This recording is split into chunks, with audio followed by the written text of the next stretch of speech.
Good morning, everybody. We'll go ahead and call this meeting to order.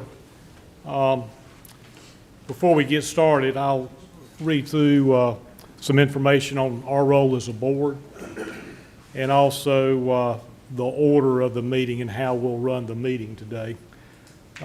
We are the 2025 Board of Equalization and Review for Union County, and we have been appointed by the county commissioners to hear any and all taxpayers with respect, concerns, / complaints regarding the valuation of their property for tax purposes.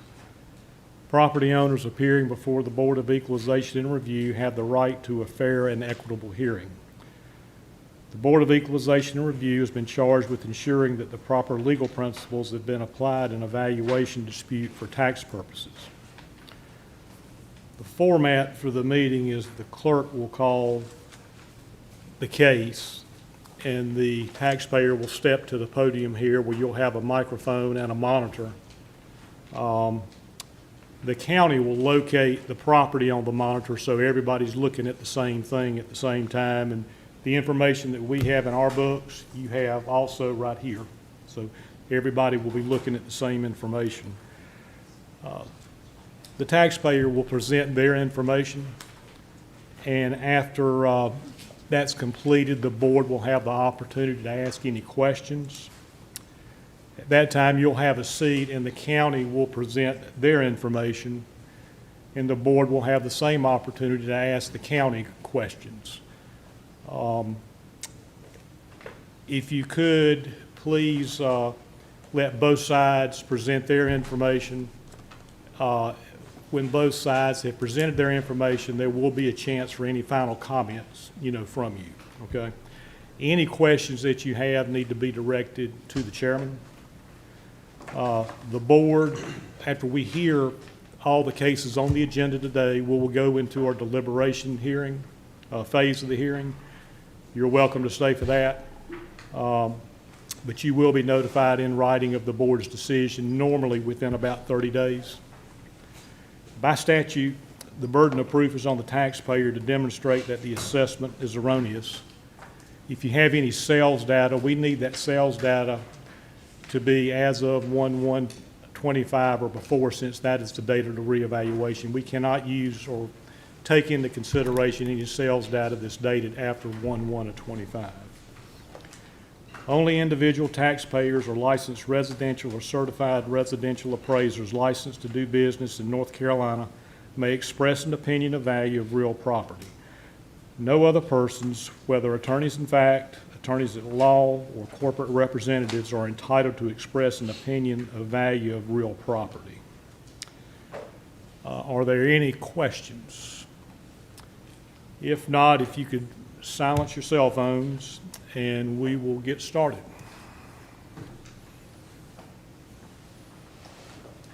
Madam Clerk.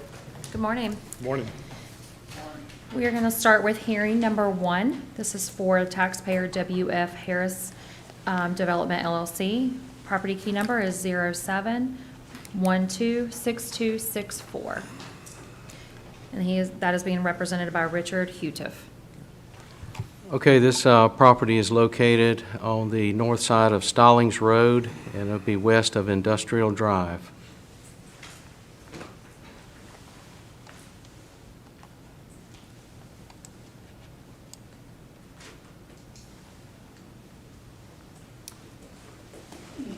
Good morning, gentlemen. Good morning, Mr. Hutaff. How you doing? I'm doing great, thank you. Y'all, yeah, I'm not done. I'm working on that, sorry.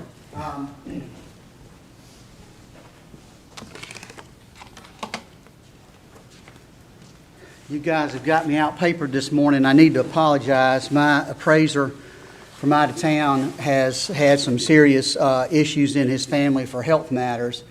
And I got a summary report of the values yesterday, and my secretary, I just now was informed that he sent the full report. So I apologize for not getting them into the board in time for you and the staff to review. However, I'd like to try to group these, and I think we can go fairly quickly on everything except for one of the last ones, which is the 1310 Airport Road property. I'll go into a little bit more detail on that.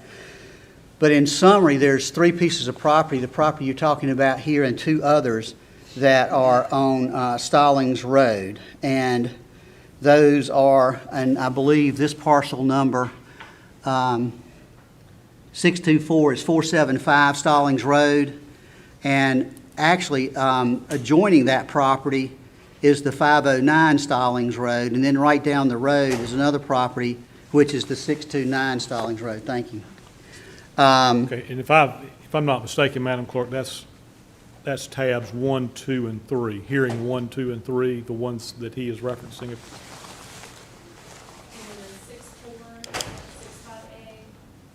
Yeah, 64, 65A, and 69. 6, 9.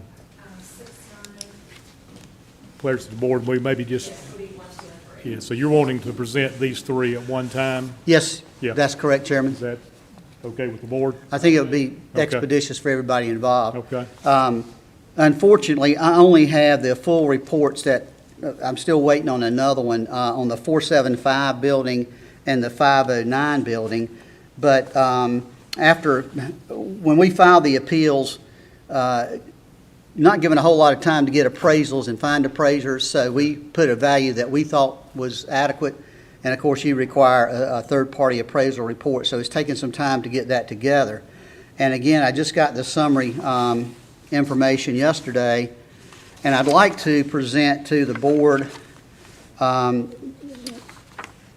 handwritten printout. I don't know how you want to present it to the board and to the staff, but it is from my appraiser, who is, his name is Kyle Catlett.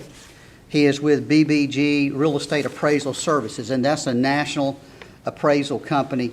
I have attached to this the company's, Excuse me, Rich. I've Yes. got a question for the chairman. I think what you have is maybe one appraisal done. but- no, I have a separate appraisal for each of these 3 properties. And you've got it in your. I have 2 of them in my possession that are just printed out. Does the board have it? No, sir, I just got them. No, we haven't seen it, so you understand that the county will have to look at it and go through it before they can give any kind of information Right. to us. Should we table these 3? Or- That's what I was thinking. I would, if you don't mind giving me just a few minutes to let me give you a little bit of history, and I can submit these in writing now and electronically to give you time to do that. Because one of the values we agree with. The other 2 were not that far off. Yeah. What we're thinking is we maybe table, if we're dealing with all of them in the same fashion, Uh-huh. do we table it, because the county needs time to review all that appraisal data. They hadn't had time to review it. I understand. I'm willing to do whatever the Yeah, board and then feels is that best. that gives both your side and the county additional time to prepare. Okay. Yeah. Yeah. But would that be, each of these, you have appraisal data, full appraisals I on each of have these that you're 2 presenting? of them in hand, and I think the other one is in transmission now, Right. but it will be hopefully given to you. Right. But out of Soon. all 6 of these, I mean, you've got full appraisals on all 6 of them. Well, I'm not going to contest the 09-363-006, which is 1202 Airport Road, which Okay. we refer to as the Streeter property. Okay. The other 3 I said are, like I said, are on Stallings Road. And then there are 2 on 1310 Airport Road, 09-369-05J, 80 and 90. I would like to go through an explanation on that and give my comments. My client has chosen not to get an appraisal because it's gotten rather expensive to get all these properties appraised. But I think I have a very rational analysis of how the county appraised it and what our approach is to their appraisal that I'd like to submit to the board. Okay. Let's take this in order, and on hearing or tab 1, 2, and 3, we would pleasure the board to possibly table those. So, got a motion? Make a motion. Got a motion to table. Second, all those in favor say aye. Aye. Opposed, like sign. So motion's carried. That will, you follow what I'm saying there? Yes, sir, Rich? I Okay. do. And So 1, 2, and 3, hearings 1, 2, and 3 have been tabled. Now we'll move on to 4, And 4 in your, would be, J80. Yeah. Parcel number ends in J80. and then I guess the last one, Would be, yeah, the 1302 Airport Road, which we're not going to object to your appraisal on that one. right. So we'll hear from you on J80 and J90. Okay. Okay? Thank you. So he'll locate the property, and we'll take them one at a time. Okay, Thank you. all right. Um, Hold on just a second. Yeah. Madam Clerk, you need to call that one. Thank you. So the next hearing will be hearing number 4 for parcel number 09369005, J80. All right, this property is on Airport Road at Corporate Center Drive. It backs up to the airport, doesn't have access to the airport, but it's right there behind, if you can look, see that on the, on your screen. Okay. Yeah, right there, that's the airport.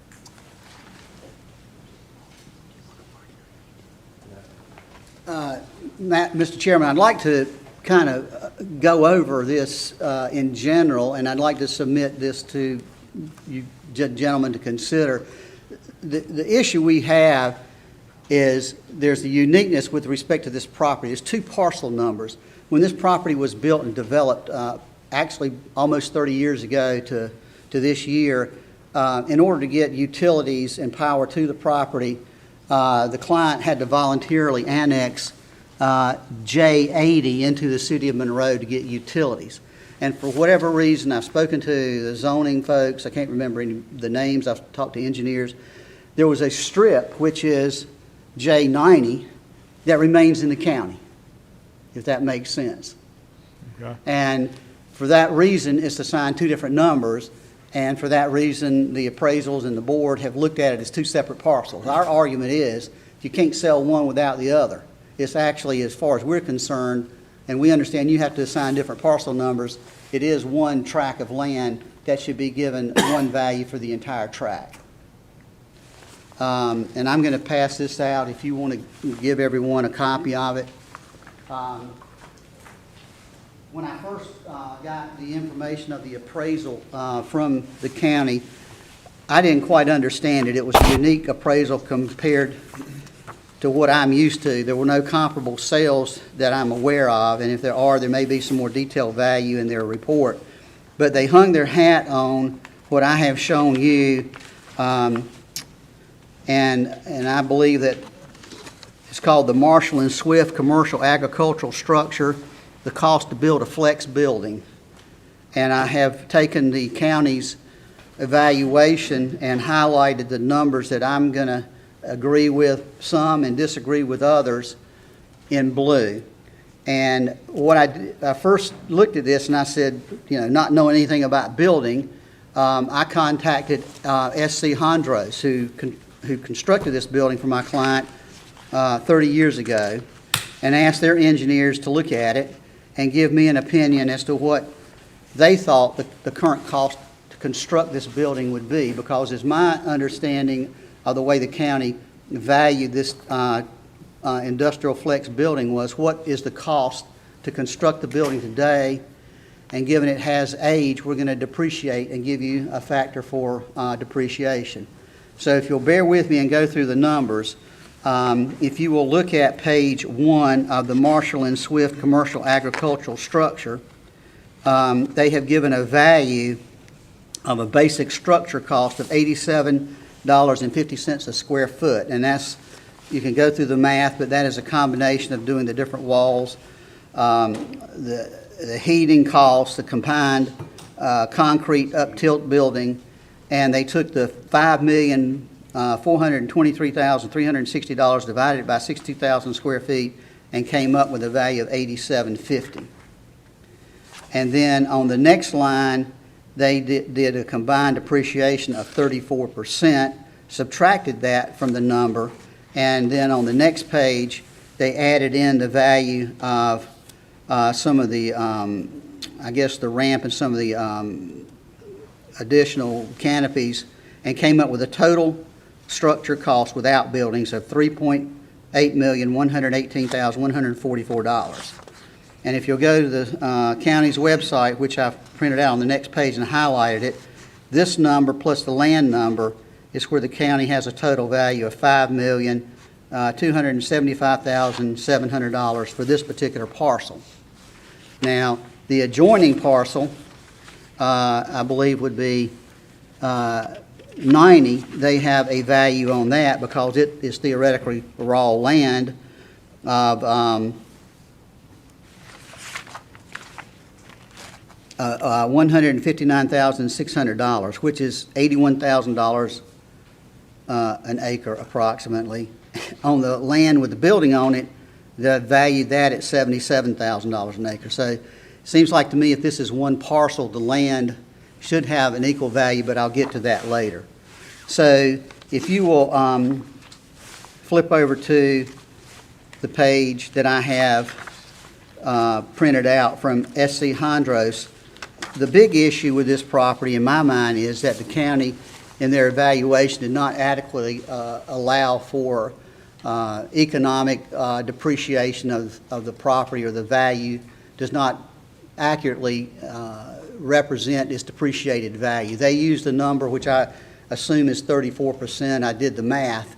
So in reviewing this with SC Hondros, they said that this building, which is 30 years old, probably has a useful life of approximately 40, maybe 40 plus years, 40 to 50 years in their letter. It's in the second paragraph. And then they go into several details showing why this property will not last beyond 50 years. The roof on it was replaced about 15 years ago, so the roof is about to need replacement again, which is very expensive on this type of building and the size of this building.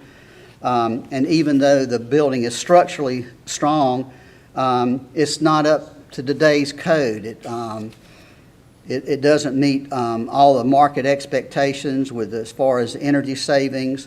There's going to be a substantial increased maintenance costs over the life of the building. All the warranties have expired.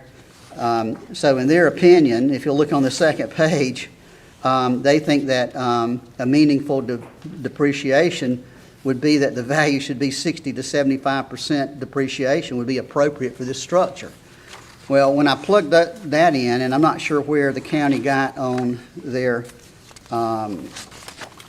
analysis with the Marshall and Swift of 34%, I just did the math and I said, you know, let's look at 50 or 60%, and that just drove the value way, way down. So for illustration purposes, I presented to you my numbers at the end and highlighted them in yellow. I took the county appraiser's numbers and I used a factor of 40% depreciation, which I think is actually kind of low.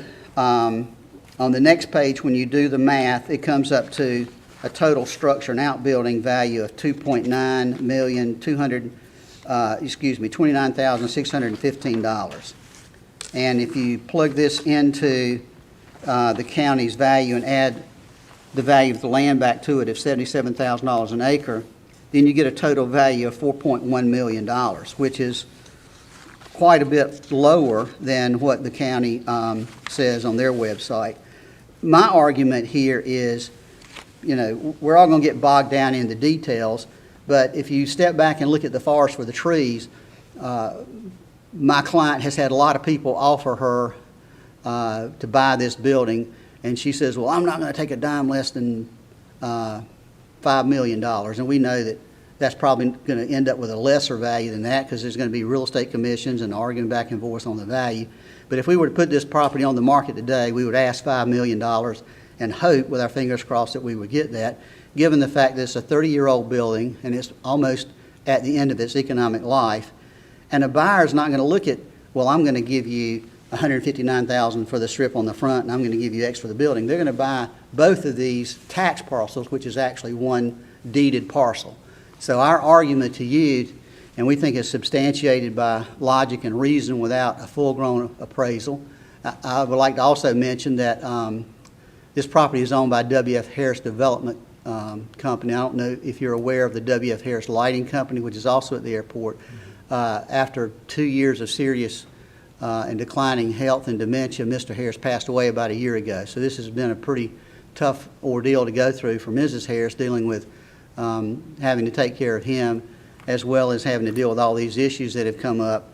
So I would submit to you that we could substantiate, based on using the same method that the county uses, that these two properties together, let me get to my summary here, excuse me.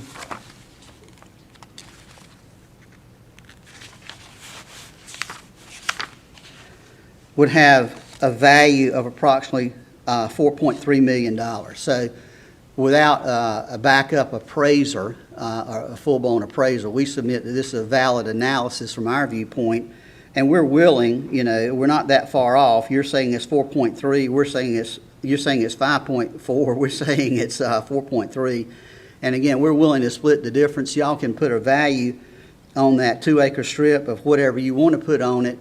I would submit perhaps $160,000 for that strip, and then 4.8, which would be a compromise between your numbers and our numbers, and that the total value of these two parcels is $5 million. And we think that's fair and reasonable based on all the facts and circumstances. Okay, thank you, Mr. Utaf. Let me see if members of the board have any questions. Mr. O'Keefe? No questions. Yeah. Mr. Benchin? Mr. Ashcraft? No question. Okay, well, let us hear from the county. I do have one question, Mr. Utaf. Yes, sir. So the two, I think it's evident, the two parcels have not been combined. No, and there's really no need to. What that would mean is that I guess we could do a deed for tax purposes and ask the county to combine 80 and 90 into one parcel for tax purposes. That just means that my client, who's 85 years old and is very conscious of every penny she has, is going to have to pay city tax on that small strip. Right now, she's only paying county tax. Right.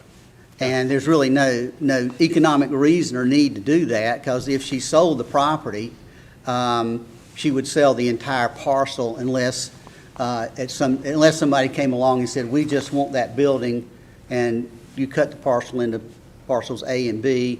But she's not in a position at her age to sell the property or subdivide it or combine it.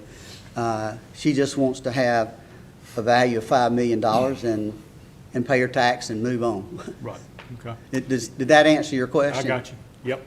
Let us hear from the county, and then I'll circle back to you if there are any final comments. Thank you, sir. Just a point of clarification, Mr. Chair. The 80-90 split is because of municipal boundaries, and we have those all over the county. So each parcel still has to have an allocation of land value. Okay. We can't zero one out, put it all on one property. Each property has to Right. maintain that valuation Okay. at some level. Okay. But our point is, I understand that, but it's one parcel or one property. You can divide it up however you want to, but the entire acreage with the building on it should have a value of $5 million. Right, I understand where you're coming from on Thank that you. piece. Thank Okay. you, sir. Mr. Hunter, you're up. All right. I haven't seen I don't have the figures. I'd like to request that this one be tabled, because I don't feel like I can have a meaningful What he just- debate with the cost figures that he had, so I can't really speak to them. I really don't have the time to, sit and do Okay. that. Motion we table this one too? Okay, so I have a motion that we table 4 and 5, J80 and J90. Mr. Chairman, can I make one comment? In their Any discussion, analysis, we can have I would like to comment. understand where they got the 34. Hold on just a minute. We're in a discussion phase of the motion, so I can let him speak. Not during the motion, that's just board discussion. Yeah, So if you want to hear what he's got to say, don't make a motion yet. okay. Yeah, We got a motion and a second. But he can, yeah, all those in favor? I'm Joe. Joe, okay. Opposed, like sign, so the motion's carried. Now I can let him talk. Or not. Or can he? question. Yeah. Whichever way you go with it. If you want, if he's got a general comment and you want to give a comment, that's fine. Unless you don't think it's going to change. Yeah. You're- I don't think it's gonna change. I mean, I don't mind hearing, That's Rick- fine. yeah, I don't mind hearing your comment, Richard, but it's not gonna probably change the rationale on If we're gonna tabling. come back later, I Yeah. think Joe and I can maybe work something Well- out. We'll talk about it later. If it's tabled, I He think just it's needs, set- the county we'll just set needs that another day. information to be able to review it. I Okay, understand that. Okay. okay. Got you there. So, with that, we will move on, Madam Clerk. Thank you, gentlemen. Thank you. Mr. Chairman, just a clarification, is he withdrawing 006, which is appeal number 6? Yes. Okay. Yes, he said no contest, so Yeah, hearing no. number 6 was for parcel number 09369006, and it's my understanding that he is not contesting the value on that Right, one. that's the note I made as You'll well. also need to make a motion on hearing number 5, because it's 2 parcels, Yes. Okay, to table both of those. okay, so we have a, You can table yeah, 5. let's, Make a motion that we table 5.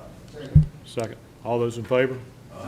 Opposed, like sign. So motion's carried to table hearing tab 5.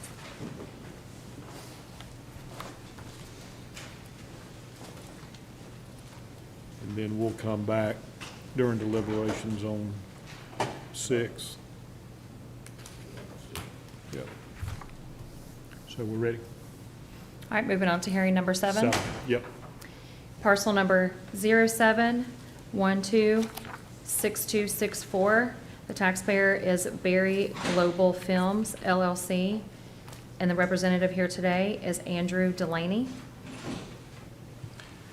All right, this property is also on Stallings Drive, just down the road from the other ones we were looking at earlier. It's at the intersection of Industrial Drive and Stallings Drive, and it also has frontage along the railroad track.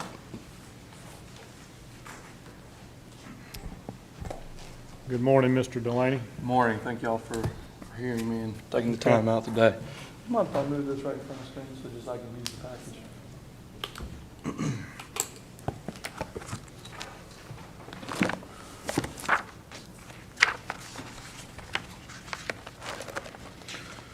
So good morning, everyone. My name is Andrew Delaney with Ducharme McMillan Associates.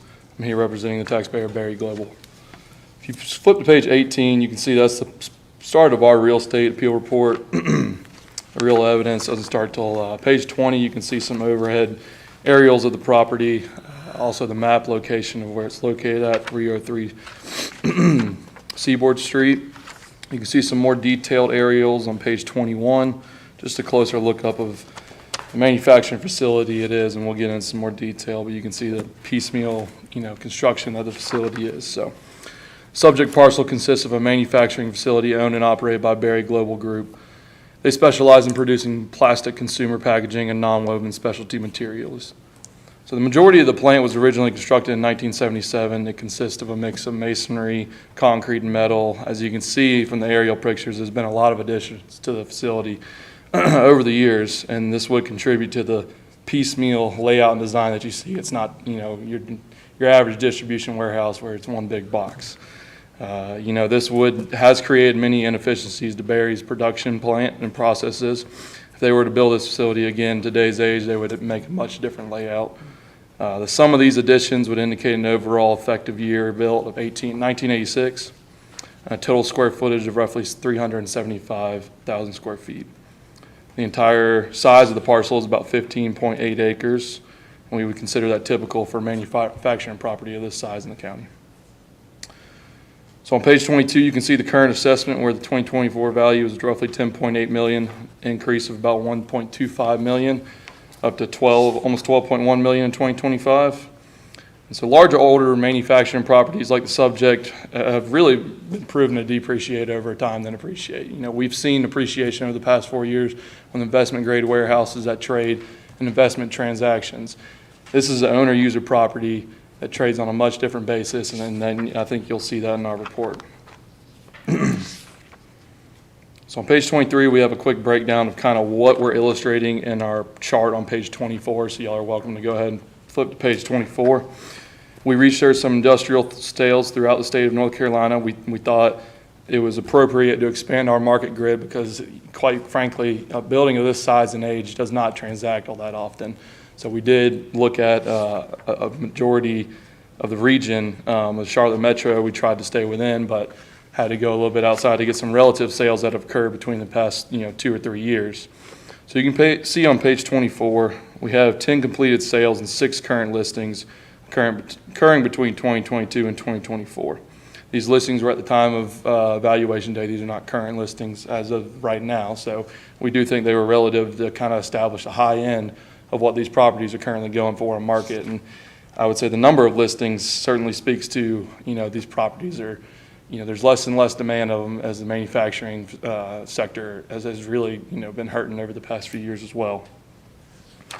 So you can see where we have built in, we have an average, a little smaller average year built for these sales and listings coming in around 1979. Now, we have made some adjustments for market timing, which is just when the sale occurred, just some slight adjustments there.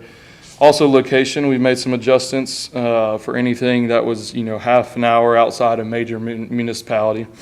Also for quality, if the CoStar has deemed the property to be a star less or a star above the subject, we adjusted there. And the last one being age, where we've taken a 1% for every 2 years off the subject property, and that's a weighted average year built that we use there. We're coming in very similar on a size here. We do feel like that's something we hit the mark on. And you can see that, all these transactions are occurring anywhere between $15 to $30 per square foot, but the average is relatively around $20 to $21 a square foot. After we take out, or after we make our adjustments, we're coming in a little higher at $21.50 a square foot.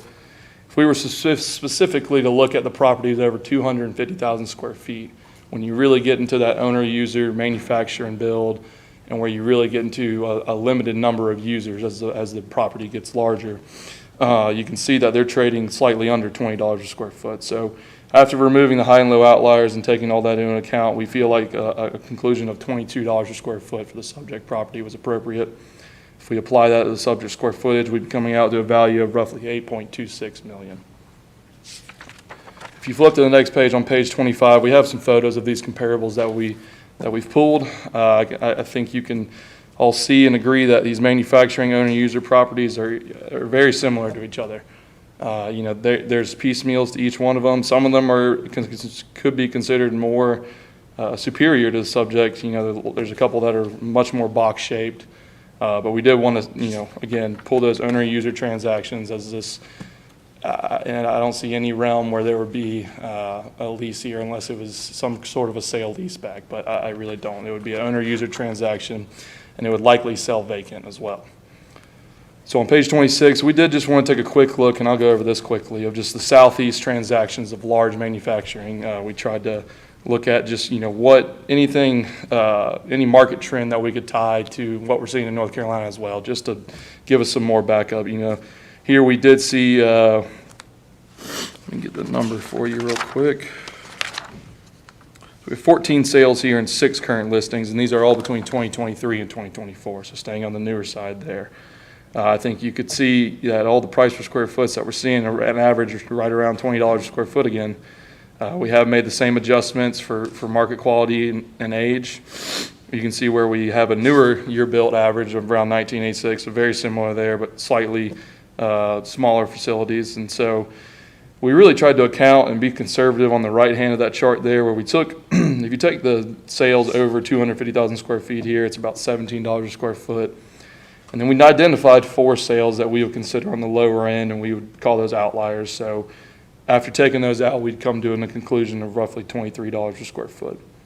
Applying that to the subject, coming in again right at $8.6 million. If you flip to the next page on 27, you can see some pictures there of the comparable properties that we're using. Again, these large owner-user manufacturing facilities that we find very comparable to the subject. On page 28, we just wanted to touch on the cost approach real quick. We do not feel it should be the primary method of establishing a fair assessment, real-world valuation. This property really relies on the sales comparison approach. It's very difficult to estimate all the depreciation, of a building this size and age without considering market activity. There's numerous functional obsolescence resulting from the piecemeal design, the different clear heights, et cetera. And this building's coming up on almost 50 years old. If they were to build anything today, it would be much more different design, more modernized, much more box-like, if you will. If you flip to page 29, we just have some conclusion. It's an owner-user manufacturing properties. We believe the appreciation rates for these properties do not track with investment-grade modern distribution. Those are lease fee properties. They tend to trade on lease terms and NOI, and we do not find those very comparable. It would sell from an owner-user to owner-user most likely, so it would sell vacant. The market for these properties is very limited given to the specific designs related to their manufacturing needs. And after looking at a detailed review of this market, with the Southeast market approach and the North Carolina market approach, we think a value of 8.5 is adequate for the subject property. Okay. Thank you, Mr. Delaney. Yes, sir. Let me see if members of the board have any questions. Mr. Benson? Okay. Mr. O'Keefe? Mr. Ashcraft? I'm just looking over your page 26, and you listed all these buildings that you have, which I know they're from Tennessee, Georgia, whatever. Yes, sir. I'm just curious as to what you think about the third one from the bottom, 974 West Main Street, Tennessee, 3-star, Mason Metal, 1986 built. And if you go down 16.5 acres, and I'm looking at what your subject property is that correct? Mm-hmm. Yes, sir. That sounds similar to yours. Yes, sir. 1986, 15.8, then you go across, and then it gets down to square footage size. And that one was what, 131.69, and yours is 375? Yes, sir. Okay, so I got that part right, until I get lost probably halfway across. All right, and it sold for $4 million? It's currently listed as of the valuation Okay, date. Yes, the sir. sales price, got it. Yes, sir. Okay, and that's $30.37. Yes, sir. But you think that it should be $20.16? Yes, sir. You think that just one, because you can get 15 more Hmm?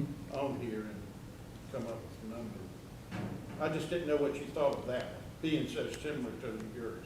Yes, sir. Yes, sir. I understand that. I think there's several on here that you could find, very similar to the subject property. But if we were to focus on that one in particular, it is listing. We would, establish this as the asking price. We think there is definitely going to be a discount there. We made a 5% adjustment there. So if you look at our adjustment on the price per square foot there, it'd be around $28 or $29 per square foot. And again, this is one sale listing, excuse me.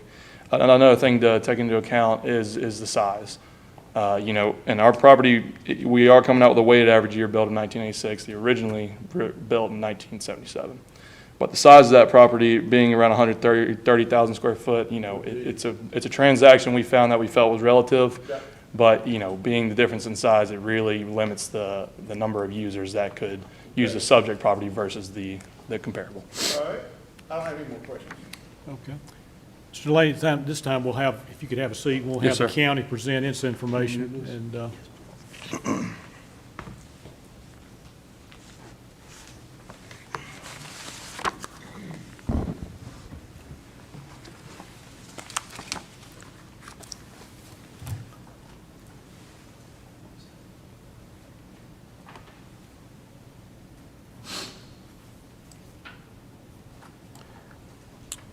All right, this building was originally constructed, the 27% of it was constructed in 1977. 26% of it was constructed in 1990, 19% of it was in 1993, and another 26% of it was built in 2009. So only a little over a quarter of it was built in 77. So we run on our cost approach, we have a weighted average of each section of this building, what year it was constructed. And so if you do that weighted average of all those constructions, it tallies it up for you.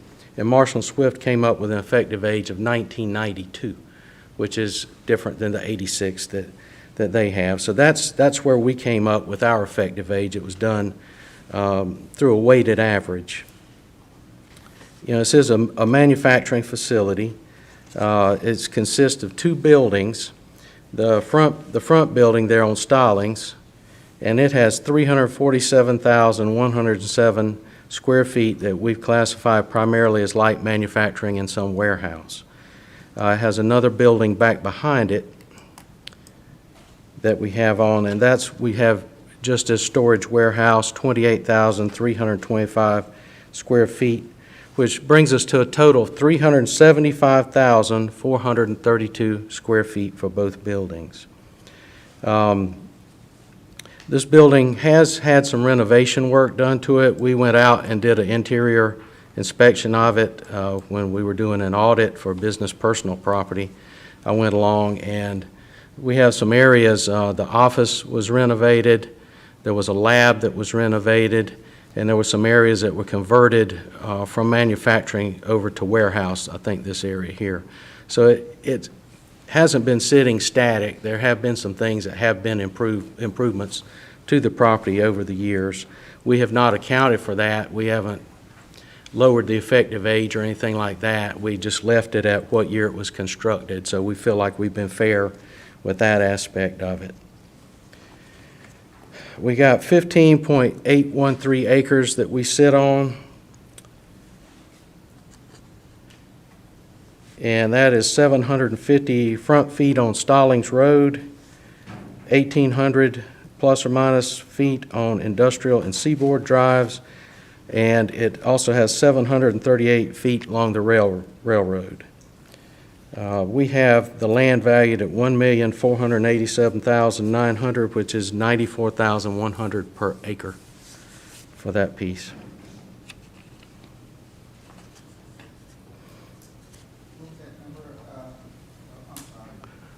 The land. What was that number?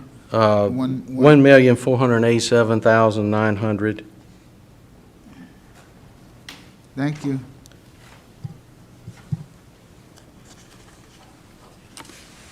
All right, if you add back in the total of the buildings, we're at $28.83 a square foot. They're asking for like 23, I think, 22, 23.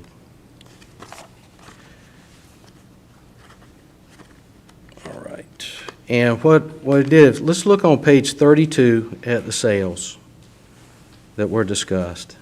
What page? 32. Okay.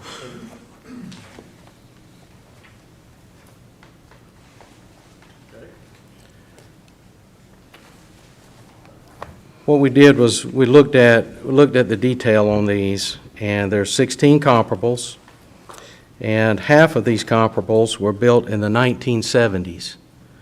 I didn't see where there may have been an addition or two here or there, but for the bulk of those, they were built in the 1970s, and so they're much older constructed buildings. 75% of these comps are in inferior markets. And we found some sales in those markets that I'll show you here next. Half of these comps have significantly lower building heights. Roughly half of this building, the primary building, is 34 feet high or more. It ranges all the way up to 42. And the other half is anywhere from 18 to 20, primarily 20, but there's a couple of sections that are 18. So it's a substantially large building in height. So if you look at Comp 1, Blair Street, that's a 20-foot high building. Comp 2, built in 1973, 25-foot building. I'm sorry, Comp 2, yeah, Comp 3, that was in the listing. It says a high vacancy property in Ashboro, 18-foot wall height. It makes a difference. Firestone Parkway, comp number 4. Wilson, what we would consider some of us Inferior Market. Number 5, 1815 Emmanuel Church, built in 1970, 12 feet high. Very big difference in what we have and what this is. Cone Mills, Cliffside, that's prior textile, 17 feet high in Mooresboro. We just didn't feel like these are comparable. Cold Storage Road, Lumberton, once again, Lumberton Market, not the same as here. The one comp that was good was number 8, and that was 2706 US Highway 421 in Wilmington. It's 304,000 square feet. We're roughly 375,000. It sold for $9.4 million. It's $31 a square foot, and we're 28. So we felt like that was a really good comparable. Comp number 9, Alamac Road, so it was an off-market transaction and not listed for sale. So it really wasn't what we'd consider an arm's length transaction because it didn't have adequate marketing time. Comp 10, of course, in Morganton. Comp 11, that was built in 1971, 20 feet high. Comp 12, built in 1973, 14 feet, 6 inches high. Comp 13, built in 1972, 23 feet high. And Comp 14, built in 1979, 27 feet. Bryson City, North Carolina, what I would consider inferior market. 600 South Parker Street, Elm City, 16 feet high. And the Whitfield, that was built in 77, and I don't have the height on that. So we just didn't feel like that those were a really good analysis of what we have and what represents us. Also looked on page 61 at there were regional comps that they had submitted as well. And those go all the way out to Arkansas. And so, I just looked at a few of those, and, comp number 1 on page 61, 200 Industrial Park Road, says the seller was eager to retire and sell. So it sounded like a motivated seller here. I really don't, the Arkansas market, I can't, it's difficult to determine these things in Mississippi, Arkansas, Tennessee.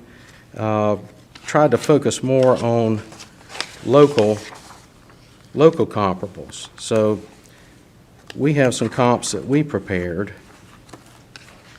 And if you turn to page 118, it's not numbered, but it's a picture. It's right after 117.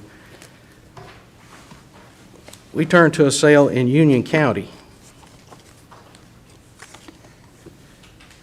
Everybody find that? Yeah. Well, it's got a number, but it's kind of, you can't see it for the highlighting. But that's the Asa Abloy facility, and it sold in 11 of 21 for $12,800,000. It was half the size that we are, on 20 acres, built in 1972, but had a substantial addition in 2018. That's $77 a square foot. And the better information on that is on the next page, 119.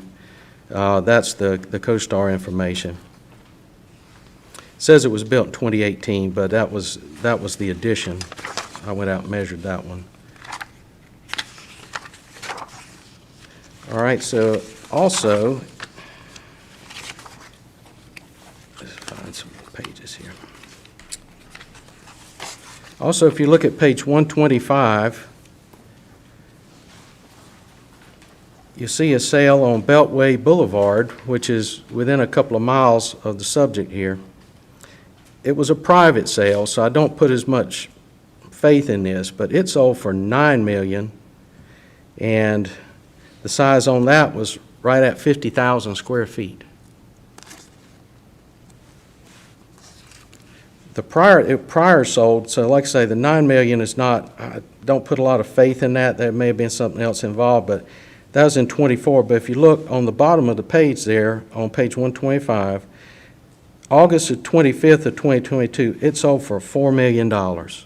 And I feel like that's probably a lot more legitimate. but that 4 million for only 50,000 square feet. Okay, so we're sitting at a little over 10 million, and we're 375,000 square feet. And this, of course, it was built in 98. So let's continue on to page 127. We have a map of a little more localized comps that are from the region. We tried to pull some from the same area that were presented to us, like Conover, Hickory, Shelby. We pulled some of those sales, and they're just summarized here. But if you turn to page 130, the average sale price for similar properties was $12.7 million and $59 a square foot. And we're at $28 a square foot. I feel like we're probably undervalued on this property. I don't think we've accounted for some of the renovations that were done to this property. And I really don't feel like that the appellant has presented adequate evidence to reduce it.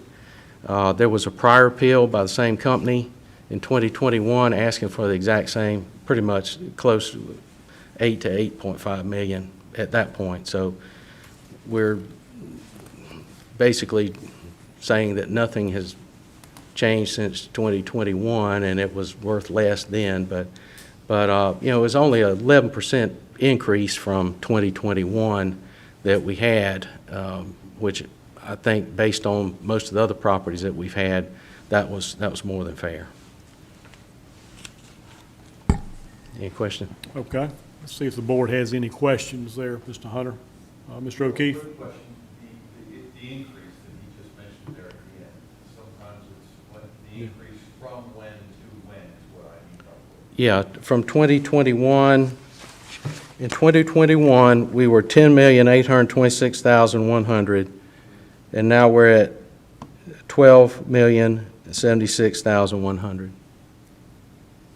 So that's 11%. Okay. Mr. Benson? Okay. Mr. Ashcraft? No, sir. Okay. Thank you there, Mr. Hunter. Okay. Any final comments, Yes. Mr. Delaney? Yes, sir. All right. Do you have any final comments on this one? That's, Yes, sir. okay. Yeah, that's Okay. fine, yeah. I saw you going to the book. I didn't know Quick, if you were yeah. going to the next. Okay. No, sir, I'll just get some Sorry quick about that. comments. No. All right. All right. So just to touch on some of their sales, you know, the Asa Alloy sale, or excuse me, Abloy sale, it was a 2021 sale. That was in the last reval. I think a lot's happened since then, but even taking into account that, it's around half the size of the subject property. We would say the layout was a little better. They had a 50,000 square foot addition in 2018. So you were really looking at a 100,000 square foot property before then. We don't feel it's very comparable to 375,000 square foot property that the subject is.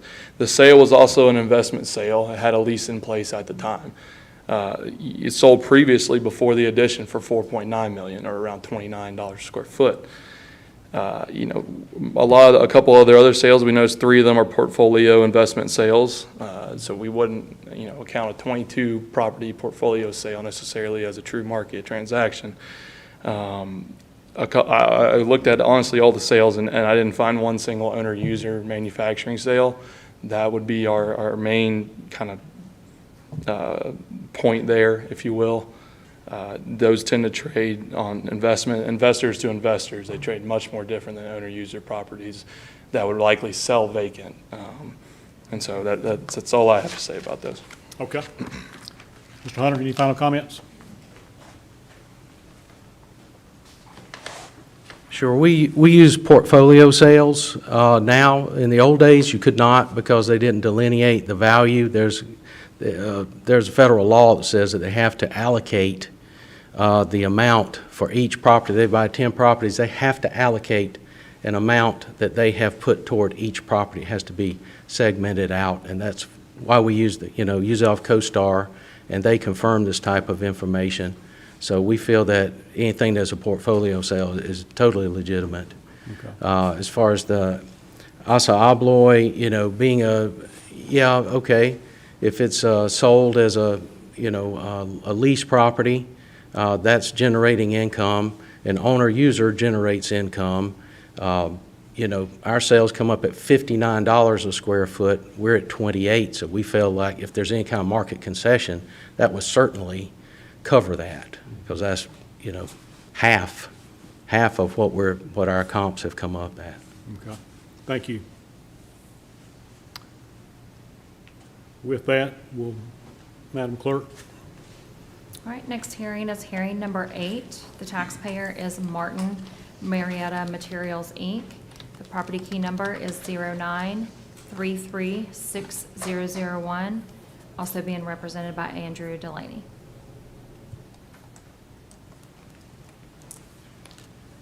Okay, we have a vacant piece of property located on the southwestern side of Highway 74, and it's going to be north of Rocky River Road. Okay.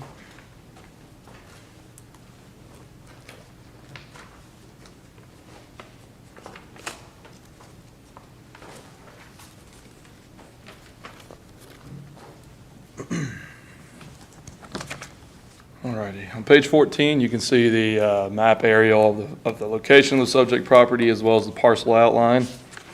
On page 15, you can also see another pictometry parcel outline aerial there. And we really wanted to highlight how, I almost think it's more, but roughly half of the parcel is currently being used in mining operations. So the subject property, it's a commercial land parcel that's zoned by the county, but it's owned by Martin Marietta Materials, excuse me.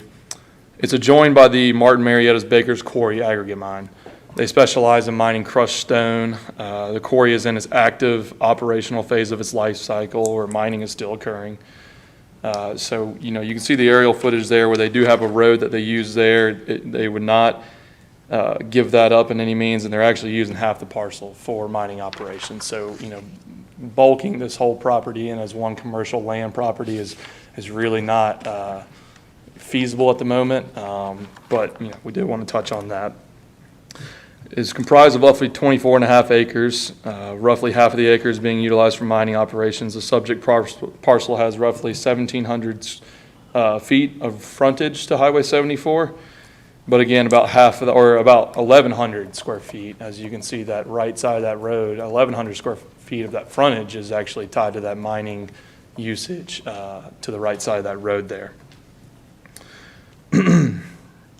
You can see the current assessment history in the chart below, where you can see the 2021 or 2024 value was sitting at roughly $5.8 million, and the 2025 value now sits at $9.2 million. So we're looking at a 58% or $3.4 million increases. This is not a normal land parcel. Half of it is associated with the mining quarry operations. They have no plans of selling this parcel. And even if they were, and we were to look at the highest and best use, it would have to be split in half and split into another parcel, because they to divide the usable land and the land using for the mining operations. We've analyzed a number of recent sales and listings of parcels that are fronting Highway 74, where we think the valuation could come in roughly previously where the value was sitting at. And so if you flip to the next page on page 17, we have some comparable land sales fronting Highway 74 and also the major road just north of that. I can get that name of that road. But there's a map in the more pages that come where I can show you those. So right here you can see we have several sales occurring between 2022 and 2024, with 3 of them occurring in 2024 and 2 of them less than a month before the valuation date. You can see with the subjects currently valued at $375,000 an acre. Looking at every single one of these sales and listings, we're not seeing anything coming close to that number. We tried to focus on larger land parcels, as any corner parcel for any small different property we don't deem or find very comparable. So we focused on larger properties as we could find them fronting the highway. And again, you can see, we're really coming into $100,000 to $250,000 per acre is what we're seeing these plots going for. And that's not even these are, mostly vacant lands that don't have anything going on, aren't backing up to a quarry mine. Another thing to note is when you look at the aerial photos, there's a large grouping of trees right in front that block the quarry from the road. That is essential for their operations. There's also a large ditch. There's a lot of stuff that would have to be done to make this any kind of usable land. I do understand the location, and I do understand the eye-popping development that you could potentially see there, but realistically, we're looking at half the parcel maybe that might be used for something like that, and even then, significant cost, and you're backing up to a quarry mine with ongoing operations. And again, they're not planning on selling any of this land anytime soon. So if we were to take an average of those sales and even remove the 5 low outliers, we're looking at a conclusion of roughly $170,000 per acre. Applying that to the subject acreage, it would be about $4.1 million. Now, if we look at page 18, we have an equity analysis. In this, we simply, it's very hard to find a parcel like this, very comparable to the subject. We've done our best. There's going to be, in any way you could scrutinize our comparables, I think the same way that it could be done with the counties. I think we really just tried to find some good comps here very closely to see if we were just being valued equitable to our neighbors. And so you can see where we have the distance from the subject parcel. A lot of these are going to be right, they're directly neighboring or next door. We do have a couple that we pulled a little bit more northwest along Highway 74. But again, we're seeing a price per acre here of roughly $120,000 to $250,000 per acre. We're not seeing anything above $300,000 or $325,000 per acre, while we're valued at $375,000 per acre currently. And so if we were to take the 10 plus acre sales, we're looking at even a lower average of roughly 200,000 square foot, or excuse me, 200,000 per acre. So if we were to conclude roughly around 225,000 per acre, they come up to a value of roughly 5.5 million. That's almost right in line with the previous value.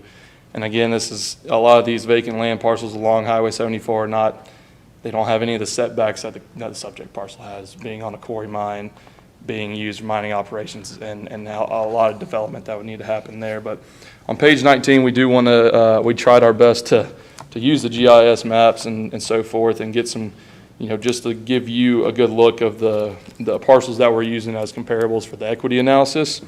So you can see several of these have very similar frontage to the road. There are a couple that have, abnormal shapes, as parcels tend to have over time being built out. We do think, if you look at the third one there, it's a corner parcel. I think if you split the subject parcel in half, it would have more frontage on Highway 74. Looking at the fourth picture there, again, a very similar sized parcel. It looks, it has very good frontage there. And there's going to be some that are better than others. So we understand that, but we wanted to kind of just give you a look at what the equity comparables we were using.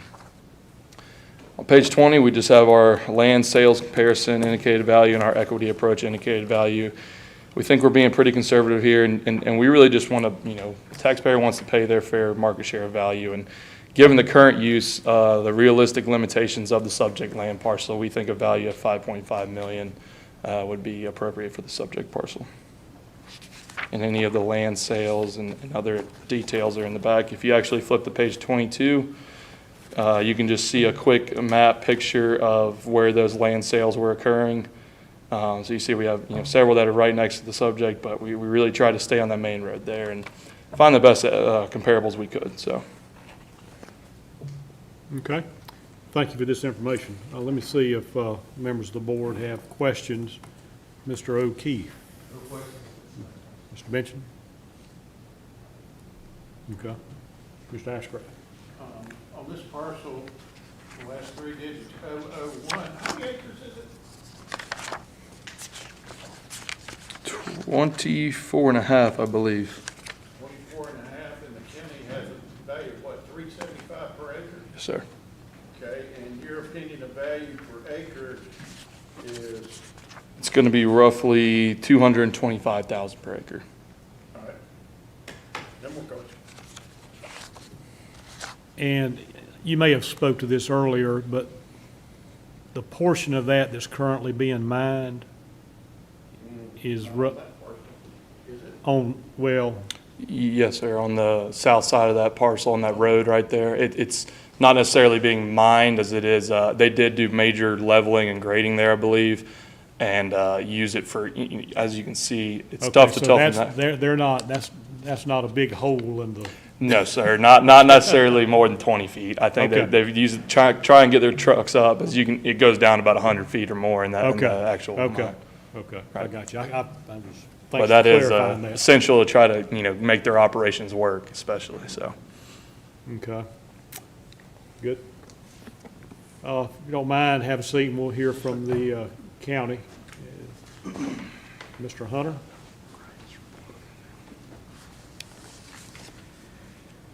Okay, like we say, it's 24.5 acres. It's got 1,600 feet of road frontage on Highway 74. There is not a hole in the ground on this property as of yet. Right.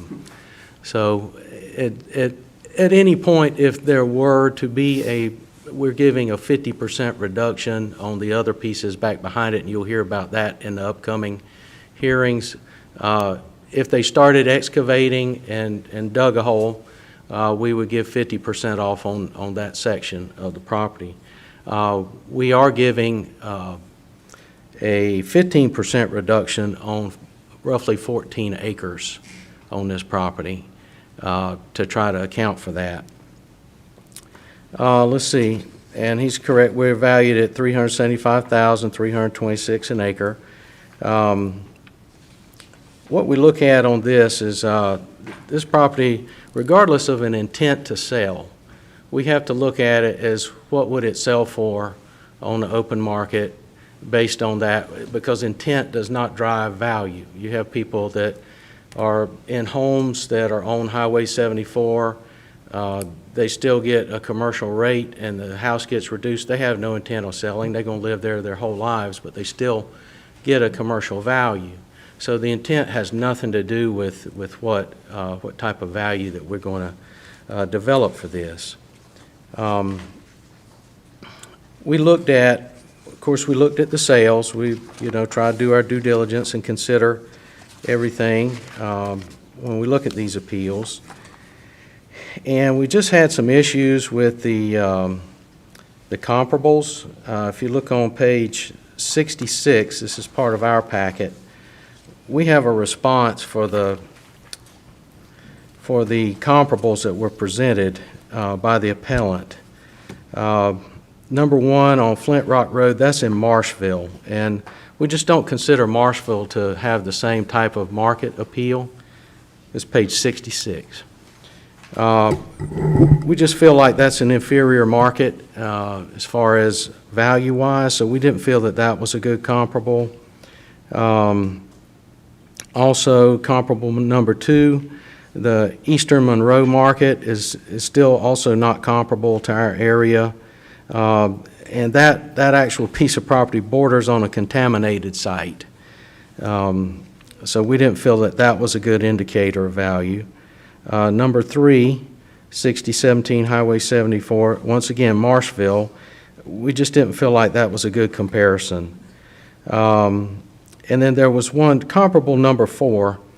It says US Highway 74. At one time, it had frontage on Highway 74 before the bypass went through.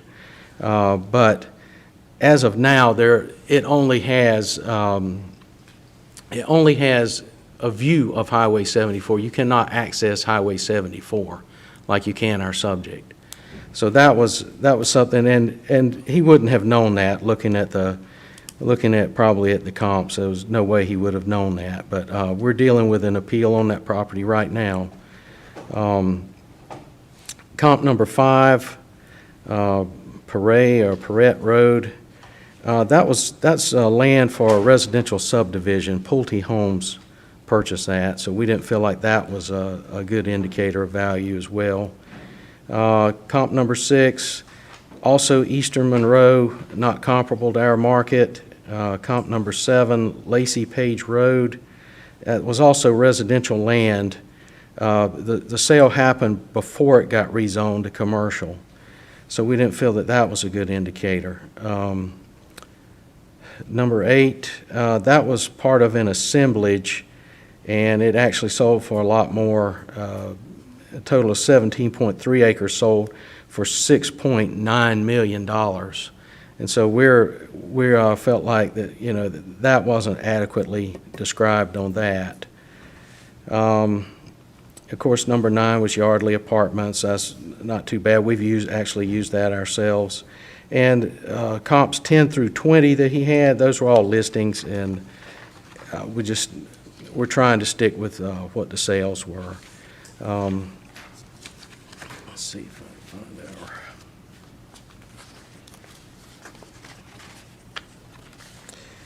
All right, turn to page 68. And this is a copy of the sales that we found.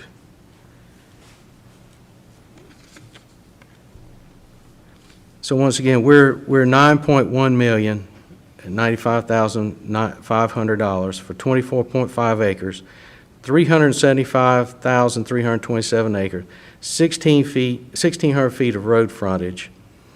And we have comp number 1. If you look, that's going to be south of the subject. It's going to have some frontage on 74, but not a lot of it. It was an assemblage of about 6 parcels. And in 2023, I'm sorry, I'm telling, go north of the subject. That's the Sun Valley Marketplace.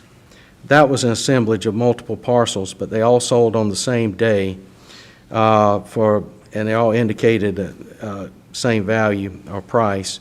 That was 62 acres that sold for $363,641 an acre. That's a superior area. That's up near the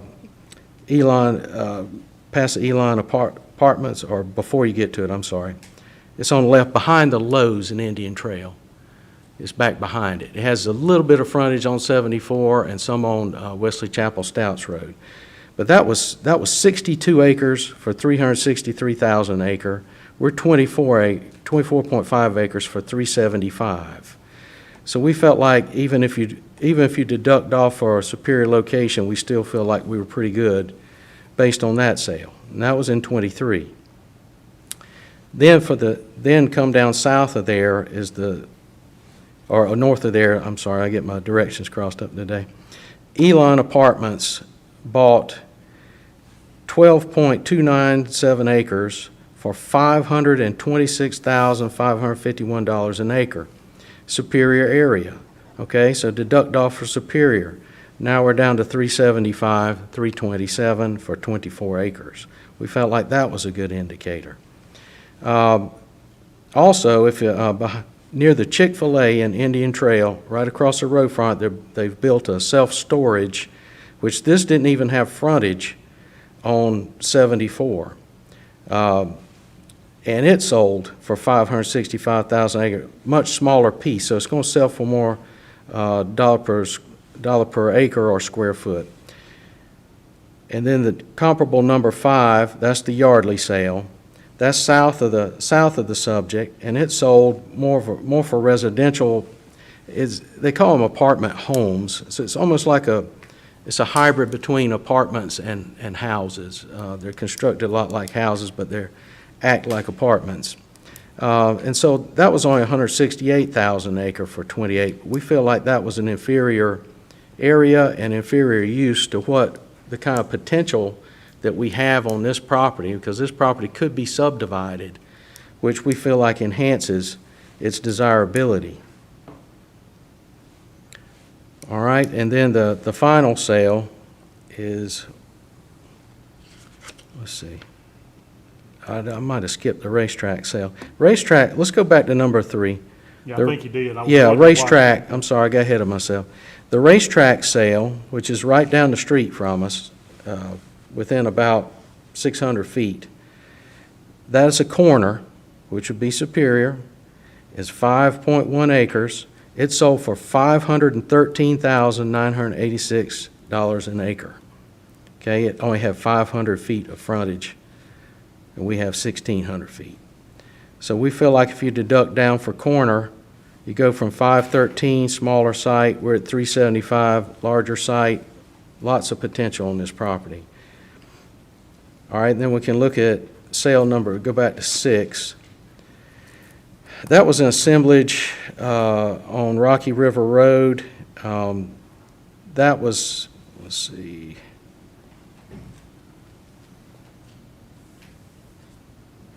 Same size subject, less frontage, and 645. That was 17 acres, sold for $402,000 an acre. So we felt like if something on, Rocky River Road sells for $402,000 an acre for 17 acres, we should be $375,000 for 24.5.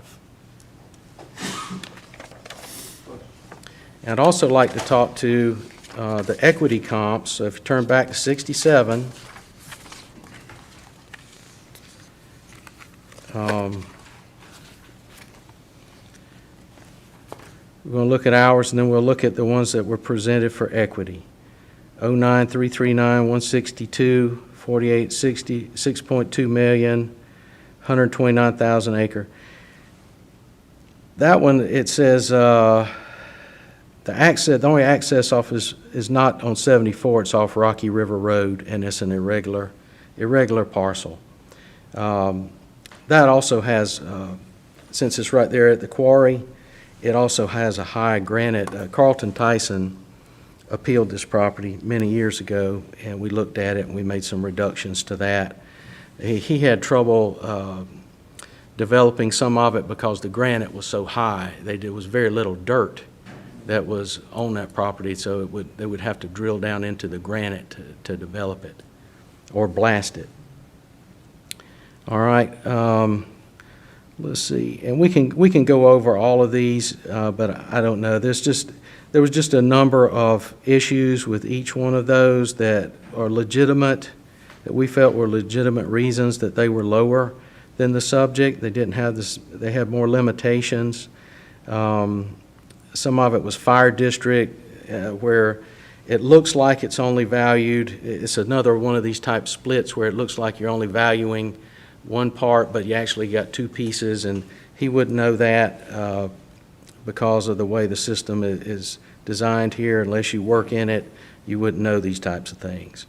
So that was just, we went through and gave an explanation of each one of those properties as to why, the reasoning for that they would be a lower dollar per acre, and each one of them we felt like we were satisfied that we were comparable in how we were treating the appellant's property as far as equity goes.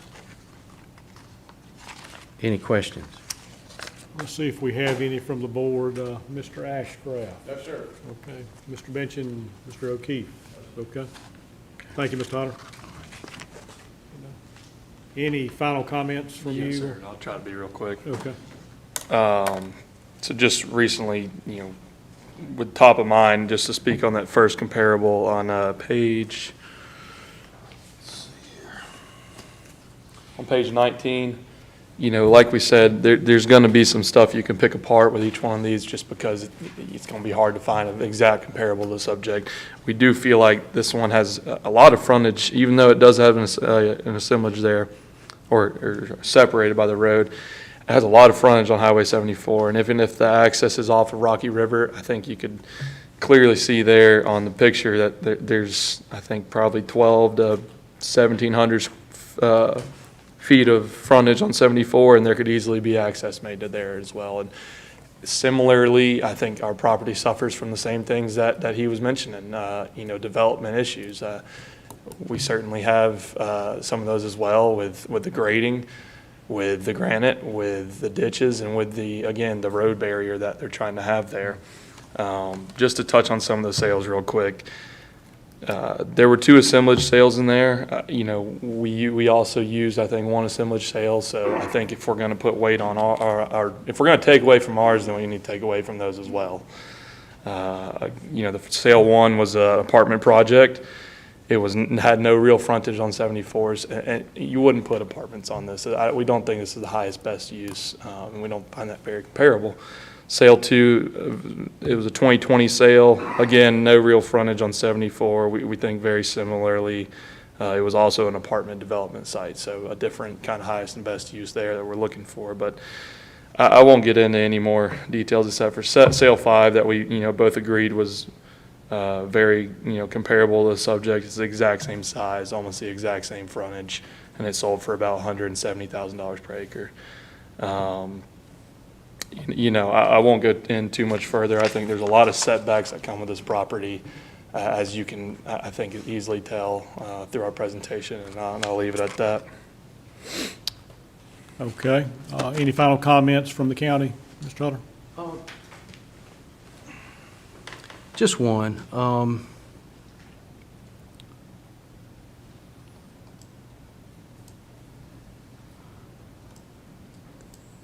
This comparable is part of a roundabout super street.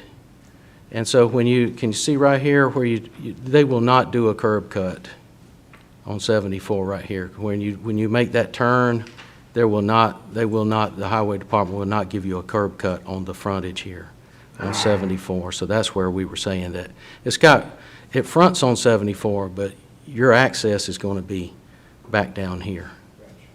And like I say, that's fairly recent since they put that in, but that's just a limitation. Okay. Thanks for that clarification. If I may, Yes. Mr. Chairman.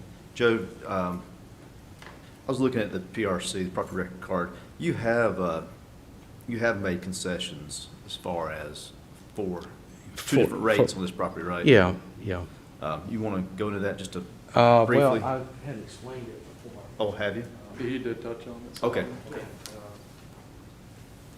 That's okay, Joe, if you touched on it. I think it's 14 acres, had 15%, I think it's 15% off on 14. Yeah, early 14 on, acres. yeah, you mentioned Okay. it, yeah, okay. Okay, I think we are done, ready to move forward. Madam Clerk? All right, we will move to hearing number 9. This is for property key number 09339-020C. The taxpayer is Martin Marietta Materials Real Estate Investments, also being represented by Andrew Delaney.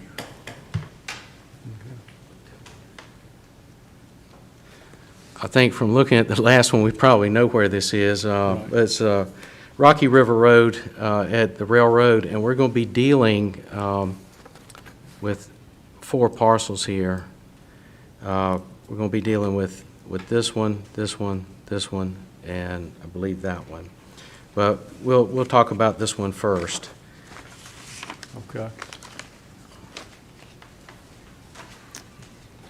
Busy man today, aren't you, Mr. Delaney? Yeah, I'm trying to think, yeah. Might need a cough drop here in a minute. To Mr. Ashcraft's point, is it easier to address these all at one Yes, sir. time? Okay, Yes, sir. and, okay. Okay, All right, so we're going to go ahead and hear hearing number 10 as well, which is going to be for property key number 09339-01901, taxpayer Martin Marietta Materials, Inc., represented by Andrew Delaney. We are going to hear, in addition to that one, hearing number 11, property key number 09339-019A, taxpayer Martin Marietta Materials, Inc., represented by Andrew Delaney. And lastly, hearing number 12, which is going to be property key number 09366-003A, taxpayer Martin Marietta Materials, Inc., represented by Andrew Delaney. thank you. All right, thank you for that. So I'll go ahead and flip to page, and this one shouldn't be too painstaking. So on page 15, you can see where the subject property is located. We were just talking about the same area, and you can also see an outline of the 4 parcels that are under appeal, and that we would bucket into one economic unit as the quarry mine itself. and the operations needed to that. You know, you could make the argument the northwest parcel could be maybe not associated, well, that is a retention pond on that land, and they do use that. They do feel like that is very important for their operations. So on page 16, you can just see some more pictures of that property there. Just wanted to give you a little more insight there. Page 17, so again, the subject property, this is the actual mine, the quarry aggregate mine specializing in mining crushed stone. They provide, the site, which we would go as one economic unit, was comprised of 4 main parcels, contains approximately 299 acres. It's in its active operational phase. The mine is still occurring, although a large portion of the land has been mined out mostly, and other portions are submerged in unusable land, roughly about 45 acres we calculated. So on that chart on page 17, you can see which the parcel breakdowns of the acreage, the previous values, and then the 2025 values. And when we total those all together, looking at a value of roughly 11 million here up to 14.6 million. So that's roughly about 3.5 million increase, or 32%. And you know, this is a quarry mine with a majority of unusable mined out land. It would not be considered necessarily an appreciating asset. We feel that these quarry mines, they fall into a totally different bucket of land. And so page 18, I won't touch on this too much. It kind of just touches on the quarry life cycle, what goes in. You know, you have your site selection and preparation. You have your development and equipment, you know, a lot of cost, significant investment that goes into doing that with infrastructure and safety measures. Operation phase, the current phase that we're in. Operating at full capacity, you know, there's a lot of costs that go with that, especially when it comes to major expenses for dust control, water management, compliance with environment regulations, etc. And then you have your closure and reclamation restoration cost. So when the quarry ends its life, these costs are going to be for the land restoration, such as reshaping terrain. They have to plant vegetation, create habitats. A lot of water management that goes into that, and there's a lot of monitoring and maintenance for long-term costs post-closure. So, you know, this mine isn't going anywhere anytime soon by any means. Post-closure, after, you know, you have to maintain the property for 5 to 20 years, depending on how quickly they fill in everything and how quickly they restore that property. And so it places a heavy burden on the property itself. The upkeeping costs associated with each stage of the quarry can be, you know, it can vary based on size and regulations, but there's no doubt that they are significant. And this is an older mine as well. And so what we did here is we took an equity analysis on page 19, where we looked at similar quarries in the area. You'll see we have 4 that are all Martin Marietta mines that are located in Mecklenburg County. We also have one in Lincoln County. It's a Hendricks Industries Lake Norman quarry. We have another Martin Marietta and Lincoln and Catawba. It had 2 parcels that were splitting there. So a lot of quarry mines that we're pulling here within a close area of the subject property. We find that if you see the average acreage there, very similar, coming in around 393 acres, so a little bit above our subject. But if you look at the second comparable in Matthews, we're looking at 287 acres there, so very, very similar. And you'll see that the mine itself on that property is very similar as well. But looking at a price per acre of just how these quarries have been valued, we're not seeing anything above $42,000 to $43,000 per acre. Mainly, we're seeing a lot around $25,000 or even under $10,000 per acre. If we were to remove the 3 low outliers, we'd have a conclusion of roughly $25,000 per acre, but we did want to put more weight on the ones that we felt were more comparable, and those were the ones located in Mecklenburg and also one in Cabarrus County. And you'll see in the next page some pictures of those, but an average price per acre of those comes in roughly around $35,684 per acre. So a good bit below our current valuation of almost $49,000 per acre. And if we were to apply that to subject land acreage, we would come out to a value of roughly $10.45 million. And then we would also add in, there's a small improvement value just for a couple of outhouses and outbuildings. We're not arguing that at all. If we were to add that on, we'd come to a value of roughly $10.76 million. So almost identical to the previous valuation and the past reval. Again, we don't think there's anything going on in this land to have any sort of appreciation. On page 20, you can see the comparables that we've used. I think page 21 as well. Yep, page 20 and 21. So you can see very similar quarry mines here, especially with those 4 first Martin Marietta ones that we're giving a lot of weight to. With the very similar build outs with the land associated with the mine there. So we did want to provide those if you want to take some time to look at page 20, 21.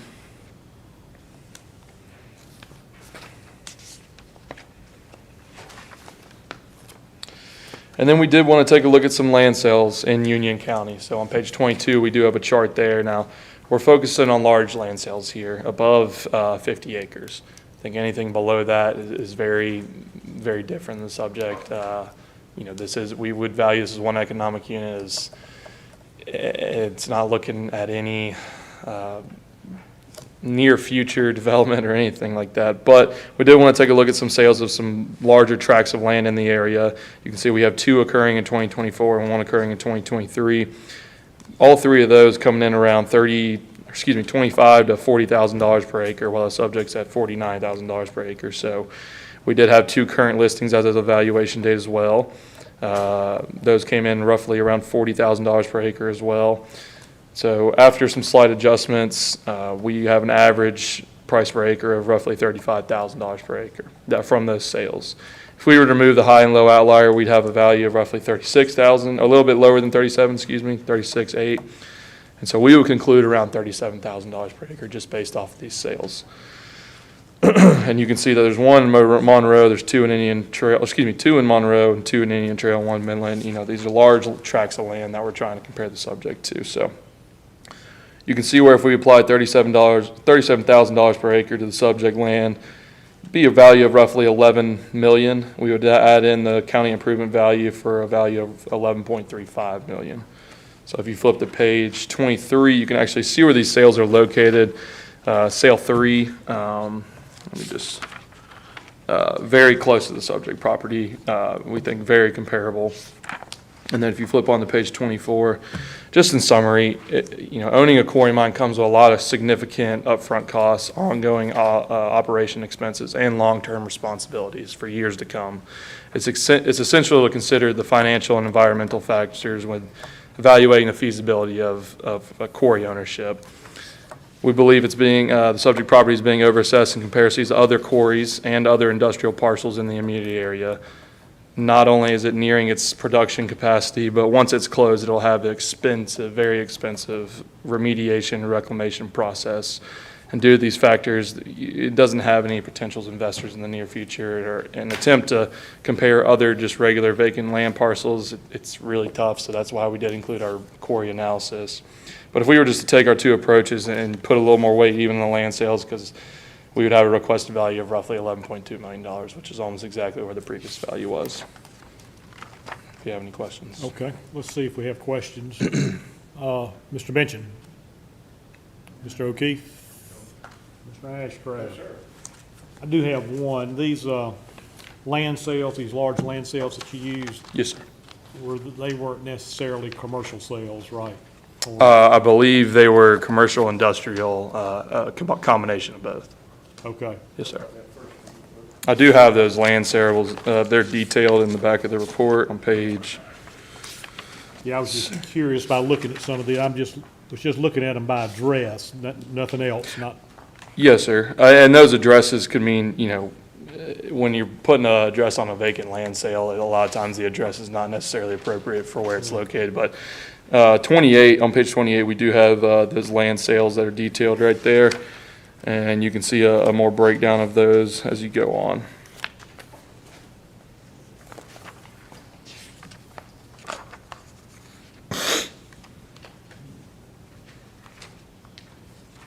Yeah, kind of to my point, like the 2228 Olive Branch Road, that's 124 acres. Mm-hmm. I'm just assuming, I don't know absolute, that would not be a commercial sale or would? Double check right here. It should have it detailed. Yeah.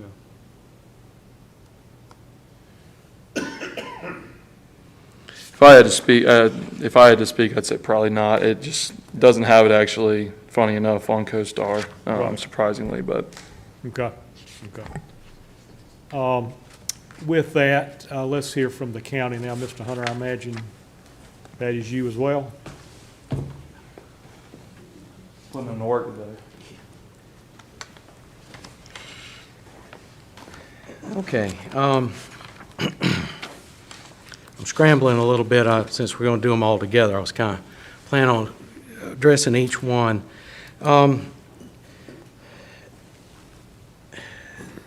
These are, it's for a quarry, but, excuse me, all of the, excuse me, all of these are not zoned for industrial. It's an industrial use, but it's not.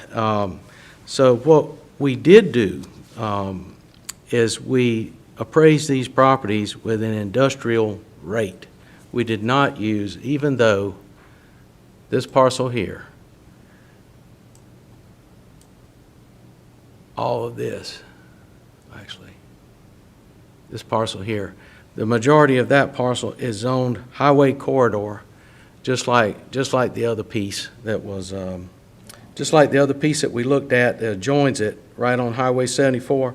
All of this entire of 09339-1901 is zoned commercial. Now, we all know it's not going to be used as a commercial ever. I mean, it's a quarry. So, or a portion of it is. So what we've done two things to try to account for that. We appraised it, even though it, highest best use has to be something that's, possible to use it. And a hole in the ground is not really possible in 99% of the things I can think of that you could use it for residential, but or commercial, but industrial it would. So we did not appraise it at a higher rate. We kept it at an industrial rate, which is a lower rate, plus we gave a 50% reduction on our areas that did contain the hole in the ground, the quarry itself.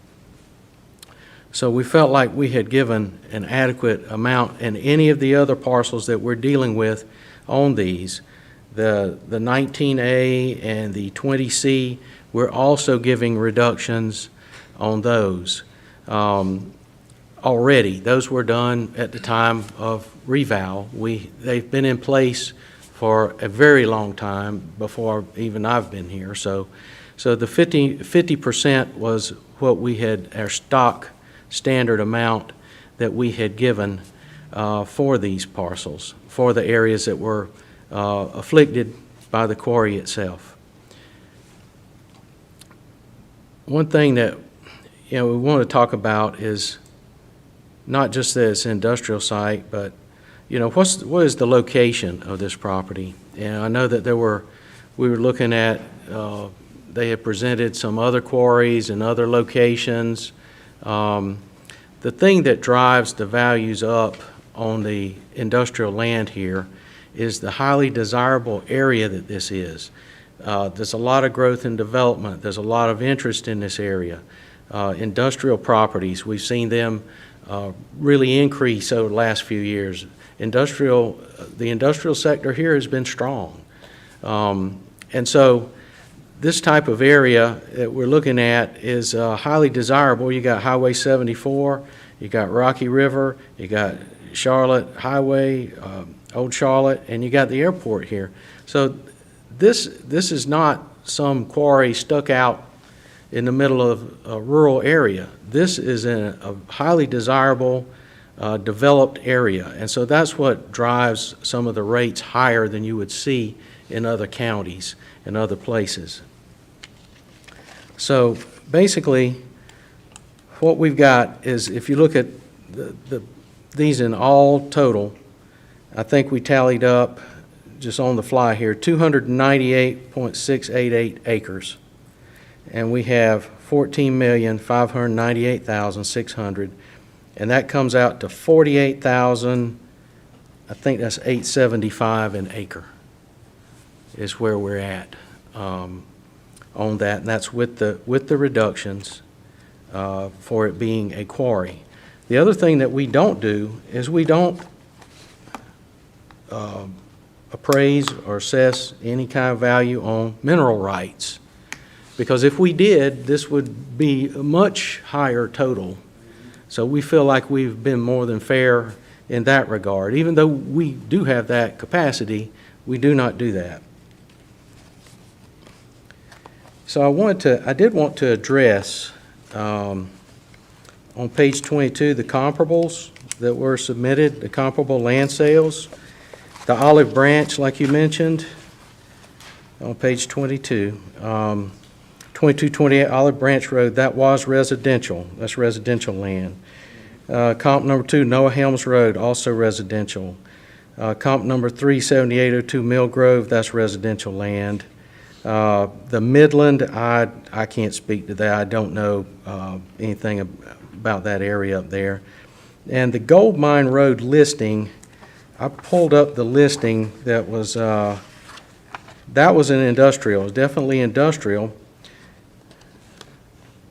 But the only access you have to it is not even really a true road. It's like you have to get through it back behind. It's got an easement, but there's not even a developed road that gets you to that back parcel. So we felt like that would not be a good indicator either. And it was even a back parcel was 39,761, and we got frontage on Rocky River here, and we also have railroad frontage. So we just didn't feel like that was a good comparable. And I believe we used should have used the same sales for each of these. I think were.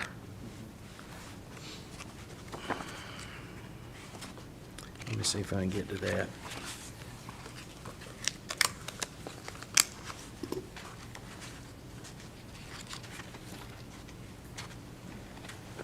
Should be the last page of your packet. And that kind of shows each one of the parcels that we're dealing with, how much value, how many acres, whether or not we gave reductions for the quarry sites. Yeah, there's 298.69. And we were showing, we roughly did it, but based on this, it was $47,296 an acre. And then we did find some industrial sales that we used. And what we did is, of course, you're not going to find almost 300-acre industrial site sales. That's just not something that you're going to find as a rarity. You'd have to maybe scour the country for something like that. So we used, since we were dealing with each individual parcel, and they ranged anywhere from 32 acres up to 127 acres. We tried to find sales that were similar size that had transferred. And we thought that we found a 20-acre piece that sold for $67,895 an acre. An 80-acre piece where FedEx bought for $60,243 an acre. There's a piece right across from FedEx, also sold for $60,225 for 57 acres. And we have a 35-acre piece that Bona bought for $64,700 an acre. So we looked at our smaller pieces of the pie and felt like based on these sales, they all dovetailed pretty nicely with what we had. Have any questions? Yeah, let's see, questions for the county, Mr. Ashcraft? Yes, sir. Yeah. Mr. Benson? Did I hear that this case came a couple of years ago? 21 of that this case? No, that was for Berry Global, and I think they appeal on this one usually too, but I don't recall the particulars. I talked with someone in 21 regarding it. I don't know if it was our gentleman today or someone else, so I don't know. Mr. O'Keefe? I've got a question regarding commercial versus industrial. And I want to make sure that I understand. This this is all around the airport. It's not gonna be like something, a warehouse you put near the airport, this is a quarry. It's got a lot of remediation that will need Right. to happen 20 years from now, whenever. Yep. You've allowed for that clearly already at least once with, maybe in the initial stages, 25, 30, before you were here. Yes, that's already was put in place before. Yeah, The mind factor was. the mindset and the, methodology was here. That was established And- as part of the original. Mm-hmm. And the only question I have is, you said it was interesting that it was zoned a certain way, it didn't make sense. And I wrote down zoned as part of the highway. Yeah, Can I understand, could you please explain that? to me? Sure. Clarify if I understand. sure.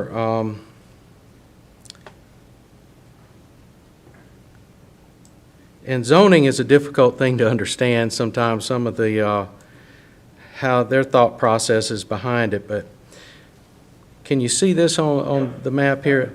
We addressed that property earlier. It's zoned the same as this parcel back here. And it's because the two join, I guess, that they zoned it in that fashion.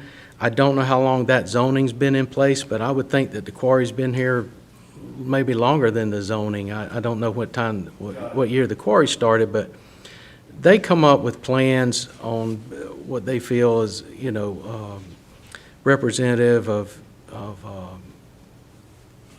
what they want to build a city or a municipality to look like and what's best for the public and things like that. And sometimes the zoning doesn't exactly mirror and like I say, it's not just the zoning that goes into highest and best uses.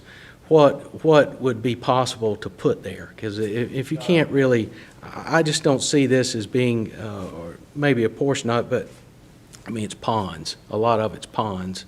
And so the rest is, the overwhelming majority of this piece that we're talking about, is the quarry itself. And unless you're going subterranean, I can't think any kind of commercial development that would even go in here. What So kind of industrial development will go in an open mine? a quarry is an industrial, Well, I yeah. understand that. Other than that. Yeah. Then that's gonna stop being an option. Yeah, 10 years when from that now. does, then we'll revisit it, And and we will look at this in an entirely different way. But as of right now, it's functional just like a factory would be sitting on this property. It's the same functionality. Got that. Okay. But, so it's all zoned, all 4 parcels are all zoned commercial? No, just this one. And the others are zoned, 2 of them are, I think, heavy industrial. Well, no, I'm sorry, I take that back. There's another one that they put as commercial, is 0933919A. That one as well. And the majority of that property is also the quarry itself. And then we have this piece back here, this one is high industrial, and this is standard industrial. And I don't know the reasoning behind I was gonna say, it's how probably they, not important that I understand the Yeah. difference between heavy and light and normal. yeah, That answers my question. okay. Only question I have, that, it's got a rail spur through part of it, I believe so. which would add or take away from it. I think that would add, normally, it gives Definitely you. as the present use. Yeah, because you could, load train cars with your granite, gravel. Right.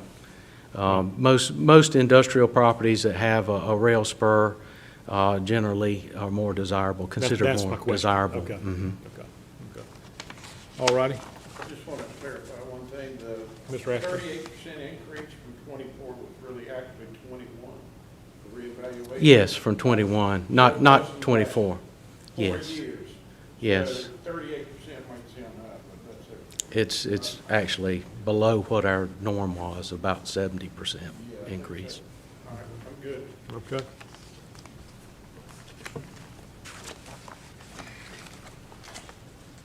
Before we move on, Mr. Delaney, any final comments? or- Just real quick.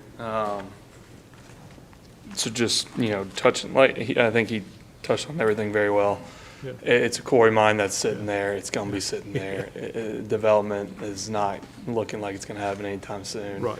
And even with the rail spur, like you mentioned, a lot of users will shy away from that. Say 40 years from now, if this all gets flattened out, you'll have, of course, users that will want to use that. But there's a large amount of industrial users that are, hey, we don't need a rail spur. We have docking doors. Trying to charge a higher price for that is only applicable to certain owner user and usually in the manufacturing space. But I really do think we give a lot of weight to the equity approach here. If you look at page, I think it was, I forget,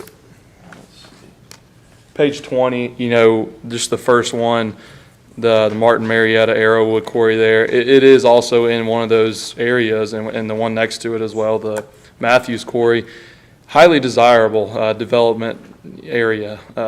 You see a warehouse there in the picture next to it. These quarries have been here forever. There's not much, they can build around them all they want, but there's really nothing to do with the, and it has it's very comparable, and it has a lower price per acre than we're seeing with our subject property, is the point I was trying to get to there. Just touching on the sales, I think those all have immediate development opportunity. We don't find them very comparable to the subject property, and that's why we've leaned on the equity approach heavily here. Even with the reductions that were made to the PRCs before the reval, you can see the values are still rising significantly with the parcels, and so that's where our attention was there. Okay, thank you. Thank you. Any final comments, Mr. Honor? Just one. To the best of my knowledge, I don't think we've ever used equity of other counties to value our properties. We just, how they treat things and how they do it is generally, we generally don't entertain that, but that's just a comment I had. Okay, all righty. All righty, Madam Clerk, with that, we'll move to the next one. Yes, sir. So that brings us to the end of our deliberation of hearings. The next one we have is hearing number 13, which is a staff recommendation that has been settled. The taxpayer was Kelly Donofrio, property key number 07090678. Make a recommendation to vote for the settlement. Okay, so I have a motion to accept the staff recommendation as presented As presented. by Mr. Ashcraft. Second, all those in favor? Aye. Opposed, like sign, so motion's carried. And that'll take us back, to tab, we tabled what,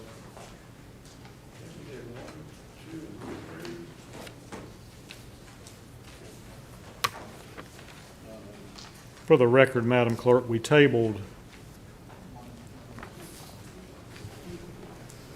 Yes, sir. So hearing number 1, hearing number 2, 3, 4, and 5 were all tabled. were all tabled. Yes, sir. Okay. And hearing 6, just parcel number 09369006, withdrew. So That is no correct. There was no action- contest to the value. No action is needed before the board on that one. No vote is needed, Correct. correct? And that would now take us to tab 7. Tab 7. Correct. Okay.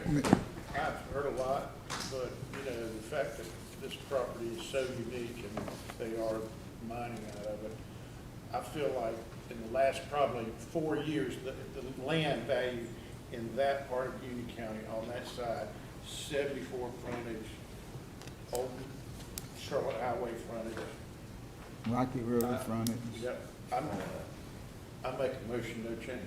Yeah, I second to uphold. that's hearing 7. 7. Yeah, we'll probably need to do these individually, I would. Yeah. I would roll through. Yes, 7, so I have a motion, I got it. And I second. Any discussion? The only discussion I would add, I feel like the taxpayer presented some good information, but the county had better information. Yeah. Yes. I add to that discussion, it was a battle royale of information. Right. So, all those in favor? Opposed, like sign? Motion's carried. We'll move to, I probably need to be letting you speak to Yeah. those. That's Sorry. fine. Guide us. No problem. So that was hearing number 7. Moving on to hearing number 8, which was the Martin Marietta Materials. Okay, what's the pleasure of the board? Mr. Chairman, I make a motion, we uphold hearing number 8. So I have a motion to maintain the current value placed by the county, and I have a second by Mr. Ashcraft. All those in favor? Aye. Opposed, like sign. Motion's carried for the county value to remain. All right. Hearing number 9 was for Martin Marietta Materials Real Estate Investments, which we also heard hearing number 10, which was for Martin Marietta Materials, Inc., along with hearing number 11 at the same time for Martin Materials, Inc. And 12 as well, right? And also number 12, Yes. yes, was Martin Materials, Marietta Materials, Inc. as well, all heard together. All heard together. Mr. Chairman, I make a motion that the combined hearings of 9 to 12, that we uphold the county. So I have a motion for the value to remain on tabs 9 through 12 by Mr. Benchen.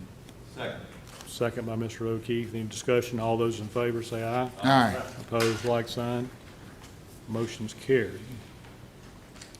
And the only other item of business on your agenda is for the board to formally adjourn from accepting new appeal requests, which, as you recall, provided this is passed, the board technically adjourns today where we cannot accept any new property appeals. So everything that's been received to date, we're good, but after today, correct me if I'm wrong, no one can accept, can file an appeal to be heard before the board. Okay. So I, Make that motion for adjournment. so I And have I a motion second. and have a second. All those in favor? Aye. Opposed, like sign. Motion's carried and the adjournment date is approved. Any additional information that needs to come before us today? Next board meeting, do we have anything for looking next? It'll be June 2nd. It's June 2nd, and that's Wednesday.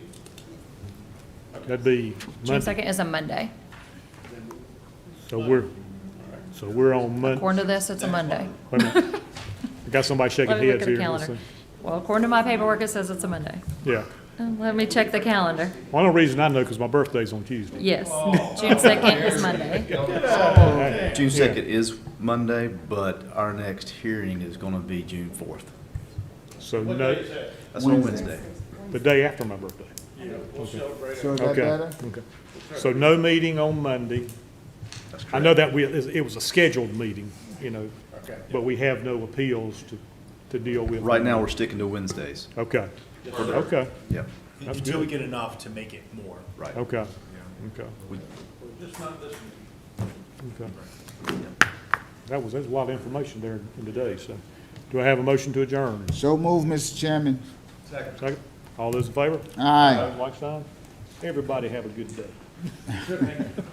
Joe, you did a good job. Thank you. I know we took away your joy when we